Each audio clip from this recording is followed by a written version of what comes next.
আমার বড় আপু ফারজানা দেখতে অনেক সুন্দরী ছিল। আমার আপুর বিয়ের 1 মাস পর দুলাভাই বিদেশ চলে যান। আপুর মনটা তখন খুব খারাপ হয়ে যায়। আমি আপুকে একদিন সুযোগ বুঝে হোটেলে নিয়ে যা করেছিলাম তা শুনলে তোমাদের মাথা ঘুরে যাবে। তাহলে আসল ঘটনাটি শুরু করি। আমি রোহান, 15 বছর বয়স। আমার একমাত্র বড় বোন ফারজানা, বয়স 21 বছর। 2 মাস আগে ফারজানা আপুর বিয়ে হয়েছে। দুলাভাই বিদেশে থাকে। বিয়ে করার জন্য 2 মাস আগে দেশে এসেছে।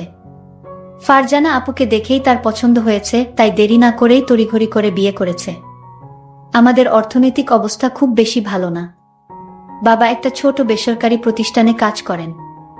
ঢাকা শহরে থাকা খাওয়ার খরচ সামলানো কঠিন।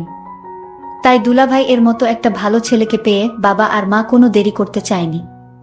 ফারজানা আপু বিয়েতে খুব খুশি ছিল। কিন্তু দেখতে দেখতে 3 মাস পার হয়ে গেল। আর দুলাভাই এর বিদেশ যাওয়ার সময় হয়ে গেল। বিয়ের 2 মাসের মধ্যেই স্বামী বিদেশে চলে যাবে, তাই ফারজানা আপু ভীষণভাবে ভেঙে পড়ল। তাই দুলাভাই সিদ্ধান্ত নিল যে 1 বছর পরেই দুলাভাই দেশে ফিরে আসবে। আর এই 1 বছর ফারজানা আপু তার বাপের বাড়িতেই থাকবে। দুলাভাই এর বাড়ি ঈশ্বরগঞ্জ জেলাতে।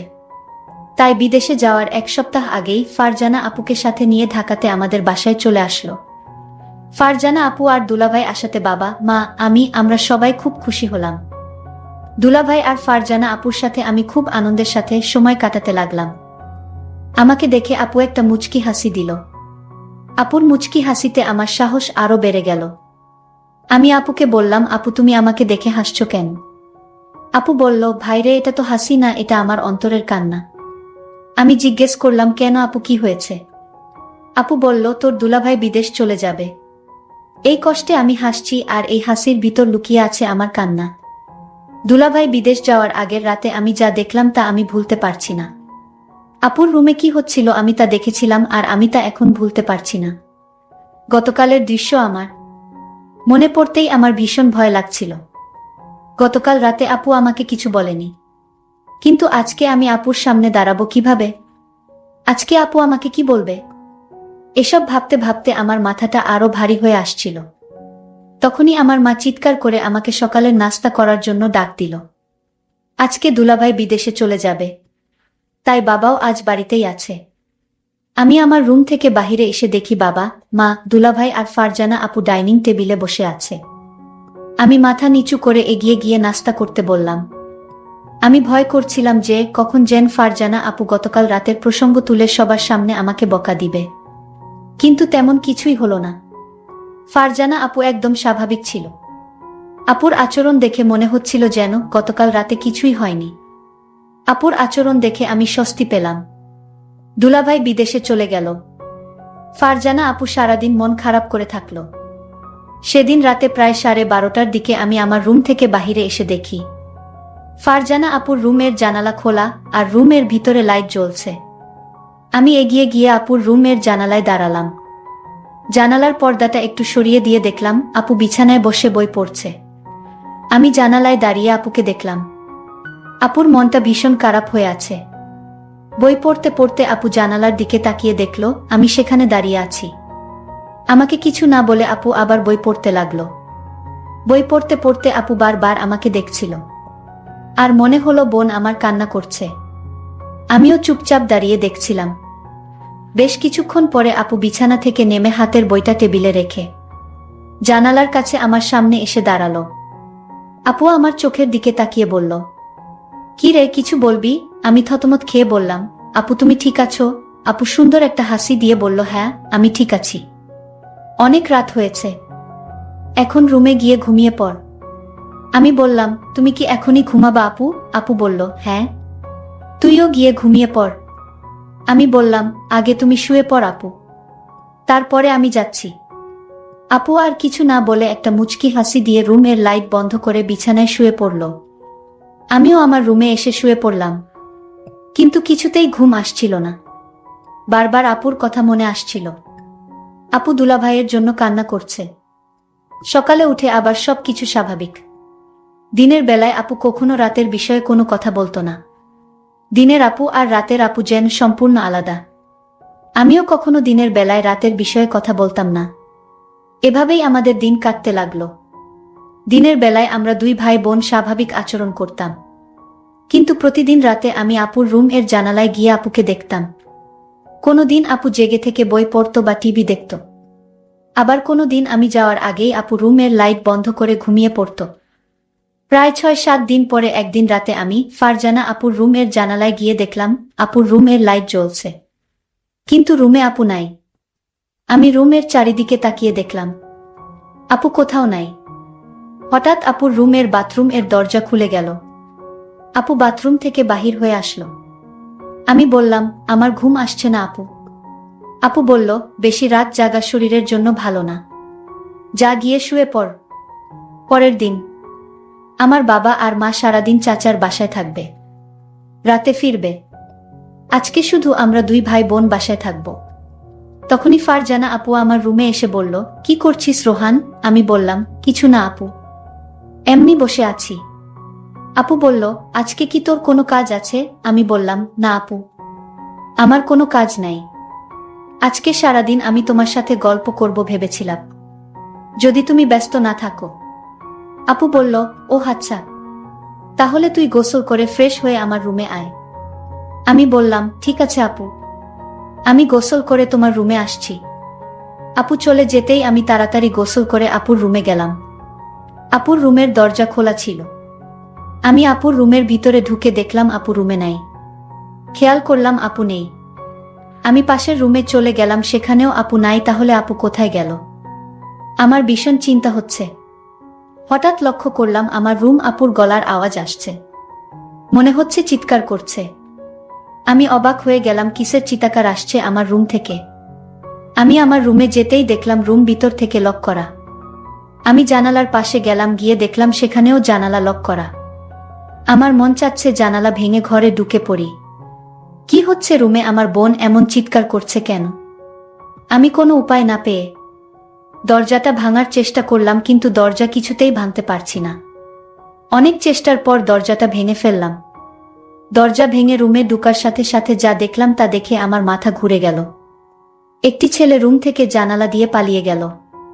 তাদের অনেক বুদ্ধি। আমি দেখলাম জানালা দিয়ে যেন পালাতে পারে সেই জন্য আগে থেকেই প্রস্তুত করে রেখেছে।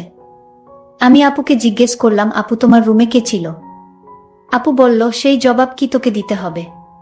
আমি বললাম, আপু তুমি আমাকে ছোটবেলা থেকে অনেক স্নেহ করো, আর আমি যখন যা বলছি তাই করেছ। আপু তুমি আমার সাথে লুকিও না, এই ঘরে আর কে ছিল বলো আপু, আমি জানতে চাই জানালা দিয়ে কে পালালো।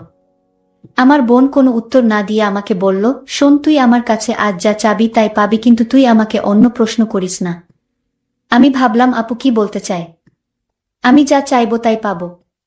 আমি আপুকে বললাম, আপু ঠিক আছে, আমি তোমার কাছে একটা জিনিস চাইবো, তুমি কি দিবে? আপু বলল, বলেই দেখ না আমি দেই কিনা। আপুকে কথাটা বলতে আমার খুব ভয় হচ্ছিল। আমি আমতা আমতা করে বললাম, আপু আমি তোমারে নিয়ে দূরে কোথাও ঘুরতে যাব। আমি বাড়িতে তোমাকে আমার মনের কথাটা বলতে পারবো না, দূরে গেলে বলতে পারবো। আপু বলল, কতটা দূরে যেতে হবে? আমি আপুকে বললাম, কক্সবাজার গেলেই হবে। আমি মনে মনে চিন্তা করলাম, আমার ভাইটা আমার কাছে কি এমন চাইবে যে কথাটা বাড়িতে বলতে ভয় পাচ্ছে। আমি ছোট ভাইয়ের কথায় রাজি হয়ে গেলাম। আমি তোর সাথে ঘুরতে যাব। আমিও জানতে চাই আমার ছোট ভাইয়ের মতলবটা কি। হঠাৎ ছোট ভাই আমাকে ডাক দিয়ে বলল, আপু আমি যে কথাটা তোমায় বলবো আর আমি তোমার কাছে যা চাইবো তা কাউকে বলতে পারবে না। বিষয়টা গোপন রাখতে হবে। প্রমিস কাউকে বলবো না। তাহলে এখনই বলে ফেল, কি বলবি? আমার কাছে কি চাস? আপু আমি আগেই বলেছি আমি বাড়িতে বলতে পারবো না, তোমাকে কক্সবাজার নিয়ে তারপর বলবো। ঠিক আছে আমার লক্ষ্মী ভাই, তাহলে চল আজই আমরা কক্সবাজার চলে যাই। আপুর কথা শুনে আমার খুব আনন্দ লাগছে, আবার অনেক ভয় লাগছে। তাহলে চলো কালই আমরা কক্সবাজার চলে যাই। পরের দিন সকালে আমি আর আমার আপুকে নিয়ে কক্সবাজার রওনা দিলাম।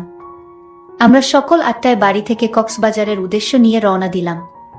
আমরা প্রায় রাত 8টায় কক্সবাজার গিয়ে পৌঁছলাম। সারাদিন গাড়ির জার্নিতে শরীরটা আমার অনেক ক্লান্ত হয়ে গেছে। আমার চোখের পাতা কিছুতেই খোলা রাখতে পারিনি। আমি ঘুমিয়ে পড়লাম, মানে আমার আপু ঘুমিয়ে গেল। আমি আপুকে বললাম, আপু কিছু খাবে না? আমি বাহির থেকে খাবার নিয়ে আসি। আপু বলল, না আমি কিছুই খাবো না, তোর ইচ্ছা থাকলে তুই হোটেল থেকে খেয়ে নে। আমি বললাম, আপু তোমাকে রেখে আমি কি খাইতে পারবো? আপু বলল, ডিস্টার্ব করিস না, আমি ঘুমাবো, তুই যা পারিস তা কর। বেন বেন করিস না, কাল কথা হবে, এখন ঘুমা। আপুকে ঘুমের মধ্যে অনেক সুন্দর লাগছিল। আমিও ক্লান্ত শরীর নিয়ে ঘুমিয়ে পড়লাম। পরের দিন সকালে ঘুম থেকে উঠে আমরা সমুদ্র সৈকতে ঘুরতে গেলাম। সারাদিন ঘুরলাম। এবার আপু আমায় প্রশ্ন করলো, আচ্ছা রোহান, তুই কি ভুলে গেছিস? তুই আমাকে কেন কক্সবাজার নিয়ে আসলি? আরে আপু, ভুলি নাই, আজ রাতে বলবো। আপু, যদি তুমি আমার কথা না রাখো তাহলে আমি কিন্তু ওই দিনের রাতের ঘটনাটা ফাঁস করে দিব। আপু তখন আমার দিকে রাগান্বিত চোখে তাকিয়ে বলল, রোহান, আমি কি না করেছি তোর কথা রাখবো না? তারপর সন্ধ্যা হয়ে আসছে, আমি আপুকে বললাম, আপু চলো হোটেলে যাই। রাতের খাবার হোটেলে খেয়ে তারপর আজ আমরা হোটেলেই থাকব। আপু তখন বলল, হোটেলে কেন? এখানে তো তোর দুলভাইয়ের ছোট ভাইয়ের বাসায় থাকতে পারি। আর আমরা তো গতকাল এখানেই ছিলাম। আমরা কেন শুধু শুধু অযথা ভাড়া দিয়ে হোটেলে থাকব? আমি বললাম, হোটেল না থাকলে যে আমার মনের কথাটা বলতে পারবো না আপু। আপু তখন বলল, ঠিক আছে, তুই যা বলবি তাই হবে। তারপর আমরা একটা হোটেলে গিয়ে উঠলাম। আমি আপুকে যে কথাটা বলবো সেই কথা শুনে আপু কি আমার প্রতি রাগ করবে? আমি এসব চিন্তা করছিলাম। আপু আমায় বলল, রোহান, তুই কি চিন্তা করছিস? আমি আপুকে বললাম, আপু আমি যে কথাটা বলবো তা শুনলে তুমি রাগ করবে না তো? আপু বলল, আমি কতবার বলবো আমি রাগ করব না। আমি কাউকে কিছু বলবো না, তুই নির্ভয়ে আমাকে তোর মনের কথা বলতে পারিস। আপুর কথা শুনে আমি কিছুটা সাহস পেলাম। আমি আপুকে বললাম, আপু আমি ছোটবেলা থেকেই তোমাকে অনেক পছন্দ করি। আর দুলাভাই বিদেশ যাওয়ার পর থেকে আমি লক্ষ্য করছি তুমি সবসময় মনমরা হয়ে থাকো। আমি তোমার কষ্ট বুঝি। তুমি চাইলে তোমার কষ্ট আমি দূর করে দিব। আপু বলল, তুই আমার কষ্ট বুঝিস? আরে আপু, ছোট থেকে আমরা একসাথে বড় হয়েছি, আমি তোমার মনের কথা না বুঝলে কে বুঝবে? আমি জানি তোমার ভিতর কিসের অভাব কাজ করছে। ছোট ভাইয়ের কথা শুনে আমি কিছুটা আশ্চর্য হলাম। বলে কি, সে আমার মনের খবর সব জানে? আচ্ছা বেশি কথা না বলে তুই বল, আমার কাছে কি চাস? আপু আমি ছোটবেলা থেকেই তোমাকে আমার পছন্দ, আর তাই আমি তোমার সাথে। বল, থেমে গেলি কেন? আমার সাথে কি? আপু আসলে আমার বলতে খুব ভয় লাগছে। আরে বাবা, এত ভয় করলে কি চলে, কি বলতে চাস বলে ফেল। আপু আমার রুম থেকে যে একটা ছেলে পালিয়ে গেছিল সে কে ছিল আপু? আরে ও হচ্ছে আমার স্কুল ফ্রেন্ড। তার সাথে তুমি কি করছিলে আপু? আপু বলল, আমি বলতে পারবো না। তুই কি বোকা, কিছুই বুঝিস না? আমি কি করছিলাম তা কি আমার মুখ থেকে শুনতে হবে? আপু তোমার মুখ থেকে শুনতে চাই। তুমি বললে আমি অনেক খুশি হব আপু। আরে পাগল ছেলে, সেটা কি বলা যায়? সেটা তোর বুঝে নিতে হবে। আমি বুঝেছি আপু। তাহলে তো হলোই। আপু আমি যা মনে মনে বুঝে নিলাম তা আমি করতে চাই। ঠিক আছে, আজ আর কোনো কথা নয়, যা হবার কাল হবে। আপুকে বললাম, আপু কাল হবে তো? আমার কথা রাখবে তো? আমি বললাম, আমি কি তোর সাথে মিথ্যা কথা বলেছি? আমারে কি তোর বিশ্বাস হয় না? যদি বিশ্বাস থাকে তাহলে এখন ঘুমা, কাল সব হবে। প্রিয় বন্ধুরা, আজ ব্যস্ততার জন্য গল্পটি শেষ করতে পারলাম না। বাকি ঘটনাটি আগামীকাল আপলোড দেওয়া হবে। সেই পর্যন্ত সবাই ভালো থাকবেন, ধন্যবাদ।